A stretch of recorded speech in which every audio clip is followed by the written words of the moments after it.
আসসালামু আলাইকুম। Round of 32 এখন খুব এনজয়েবল মুহূর্ত চলতেছে এবং সেই এনজয়েবল মুহূর্তে যে দুইটা দল মুখোমুখি হচ্ছে তারা হচ্ছে দুইবারের বিশ্ব চ্যাম্পিয়ন এবং দুর্ধর্ষ চ্যাম্পিয়নও বলতে পারেন বা দুর্ধর্ষ একটা দল এই বিশ্বকাপে, সেটা হচ্ছে ফ্রান্স।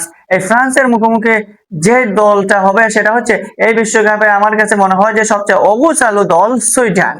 এই অবস্থানো দল কেন বললাম সেটা না হয় আপনাকে পরেই বলতেছি। আজকে এ নিয়ে কথা বলার জন্য আমাদের সাথে আছেন মাসুদ আহমেদ মেহেদী।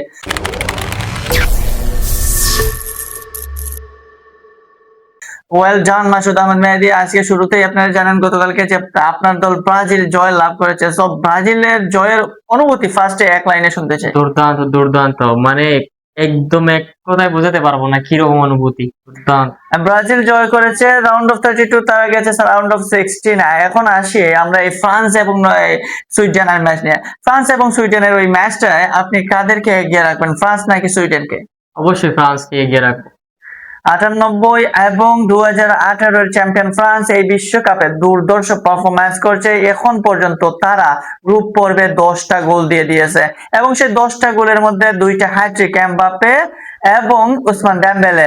লাস্ট ম্যাচে এমবাপ্পেকে সামনে রেখে উসমান ডেম্বেলে যেভাবে তার ঝলক দেখালেন, তাতে করে আপনি ফ্রান্সের কাকে রেখে কাকে আটকাবেন? এমবাপ্পে কিংবা ডেম্বেলের সাথে দুইয়ের পারফরম্যান্স যদি একত্রে করেন তাহলে এই ফ্রান্স সত্যি দুর্ধর্ষ। এই ফ্রান্সের এই অবস্থা কিংবা এই ফ্রান্সের কি প্লেয়ার যারা রয়েছে তাদের মধ্যে অন্যতম আপনি শুধুমাত্র ডেম্বেলে কিংবা এই এমবাপ্পেকে ধরতে পারবেন না, কারণ ফ্রান্সের টোটাল টিমটাই একটা স্টারে ভরপুর টিম। সো সুইডেনের বিপক্ষে কারা হতে পারে মূল চাবিকাঠি বলে মনে করেন? যেহেতু সুইডেন ইউরোপের টিম, ফ্রান্স ইউরোপের টিমের সাথে খেলতে স্বাচ্ছন্দ্য বোধ করে। আমরা লাস্ট ম্যাচে নরওয়ের সাথে দেখলাম কি সুন্দর 4-1 গোলের দুর্দান্ত জয়। তো সুইডেনের সাথে এমবাপ্পে প্রথম থেকে দুর্দান্ত। আমার কাছে মনে হইতেছে এই ম্যাচে আবারও দেম্বেলে ভালো কিছু করবে। উসমান ডেম্বেলে কিংবা এমবাপ্পে, এই দুইজনের প্লেয়ারের বাইরেও ফ্রান্সে রয়েছে অহরহ পারফর্মার।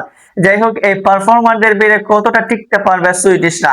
এখন পর্যন্ত তারা গ্রুপ পর্বে যে খেলা খেলেছে সেই গ্রুপ পর্বের খেলা থেকে একদম অগুছালো মনে হচ্ছে। এখন এই অগুছালো ফুটবলকে গুছাতে গেলে সুইডেনকে যারা সামনে থেকে নেতৃত্ব দিতে হবে বা সুইডেনকে যারা সামনে থেকে জয়ের কাছাকাছি নিতে হবে, সেই গিওকার্সদের কিন্তু মূলত এগিয়ে আসতে হবে সুইডেনকে, তাদের যে ভিতরের যে পারফরম্যান্স রয়েছে সেই পারফরম্যান্সটা তুলে আনতে। সো এখন পর্যন্ত ফ্রান্স এবং সুইডেন তারা পরস্পরের মোকাবেলা করেছে 23 বার এবং 23 বারের মধ্যে সবচেয়ে জয় বেশি ফ্রান্সের, 12 বার জয় পেয়েছে ফ্রান্স এবং সুইডেন জয় পেয়েছে 6 বার।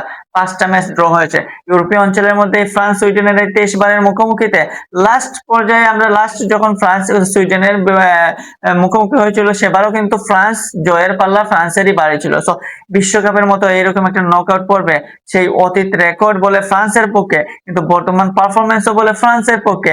এখন রাউন্ড অফ 32-তে কি কোনো চমক দেখাবে সুইডেন মনে হয়? যেহেতু এটা নকআউট গেম, এখানে চমক আসতেই পারে, কারণ এই ম্যাচে এই বিপক্ষ টিম এগুলো ডিফেন্সিভ খেলতে থাকবে লস টাইম পর্যন্ত, টাইব্রেকার পর্যন্ত ম্যাচ নিয়ে যাওয়ার জন্য। এরকম কিছু ঠিকঠাক মতো এমবাপ্পে দেম্বেলেদেরকে আটকাতে পারলে অঘটন ঘটতেই পারে। অঘটন ঘটার সম্ভাবনা রয়েছে, কারণ বিশ্বকাপ মানেই মাঝে মাঝে অঘটন ঘটে। এখন পর্যন্ত যে ম্যাচগুলো হয়েছে এবং দেখতে পারবেন যে কিছু নতুন টিম যেভাবে পারফরমেন্স করছে, বিশেষ করে সাউথ আফ্রিকার পারফরমেন্স ছিল দারুণ। শুধু সাউথ আফ্রিকা না, আফ্রিকা অঞ্চল থেকে যে 9টা টিম এবার নকআউট পর্বে এসেছে তারা প্রত্যেকেই কিন্তু দারুণ পারফরমেন্স করছে, কিন্তু তারাও বাড়ি খেয়ে গেল ব্রাজিলের সাথে হেরে বিদায় নিল। এখন শুধু এশিয়া অঞ্চলের প্রতিনিধি হিসাবে রয়েছে অস্ট্রেলিয়া। যাই হোক, সেই বিষয় বাদ দিয়ে এখন যদি আমরা প্রেডিকশনে আসি, তাহলে ফ্রান্স এবং সুইডেনের প্রেডিকশনটা যদি জানতে চাই, তাহলে কোন দল কত গোল দিতে পারে বলে আমার মনে হয়? কাছে মনে হইতেছে 3-1 গোলের ব্যবধানে ফ্রান্স জয়লাভ করবে। 3-1 গোলের ব্যবধানে ফ্রান্স জয়লাভ করবে, সেটা হতেও পারে, কিন্তু আসলে এরকমই হওয়ার কথা, কারণ ফ্রান্সের স্ট্রাইকাররা যে দারুণ ফর্মে রয়েছে, যে দারুণ ছন্দে রয়েছে, সেই ছন্দকে দূরে রাখতে পারবে না। সেই সাথে সুইডেনও কিন্তু ঘটনা ঘটিয়ে দিতে পারে, তাদের স্ট্রাইকাররাও ভালো রয়েছে। টিউনিসিয়া তারা আমরা দেখেছিলাম 5টা গোলও দিয়ে দিয়েছিল, তো তাদেরও একটা সুযোগ রয়েছে। এখন ইউরোপীয় অঞ্চলের এই দুই টিমের পারফরমেন্স শেষ পর্যন্ত কে জয়লাভ করে সেটা না হয় আমরা ম্যাচে দেখবো, তবে দারুণ একটা ম্যাচ হতে যাচ্ছে সেটাই প্রত্যাশা করি, কারণ দুই দলই একে অপরের মোকাবেলা পূর্বেও করেছে, এখন বর্তমানেও তারা চাইবে এক দল আরেক দলকে ছাড়িয়ে যেতে।